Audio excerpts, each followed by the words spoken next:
क्या आप जानते हैं कि जब भीम ने दुर्योधन की जंघा उतार दी थी तब वह खून में लथपथ होकर रणभूमि पर गिरा हुआ था और बस कुछ ही समय में वह दम तोड़ने ही वाला था।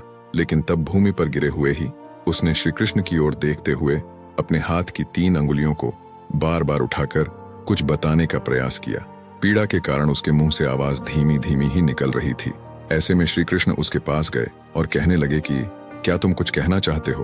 तब उसने कहा कि उसने महाभारत के युद्ध के दौरान 3 गलतियां की हैं।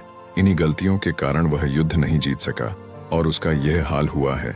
यदि वह पहले ही इन गलतियों को पहचान लेता तो आज जीत का ताज उसके सिर होता।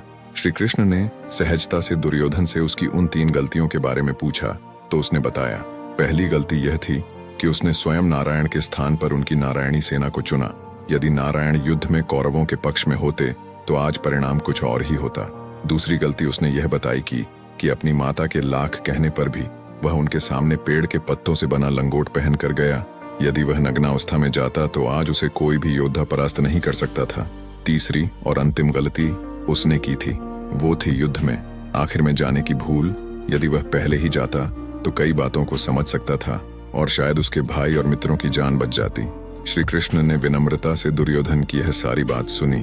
फिर उन्होंने उससे कहा, तुम्हारी हार का मुख्य कारण तुम्हारा अधर्मी व्यवहार और अपनी ही कुलवधू का वस्त्रहरण करवाना था। तुमने खुद अपने कर्मों से अपना भाग्य लिखा।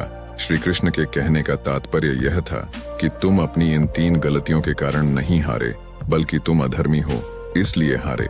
यह सुनकर दुर्योधन को अपनी असली गलती का एहसास हो गया। अगर आपको यह कथा पसंद आई हो तो हमारे इस चैनल को सब्सक्राइब करें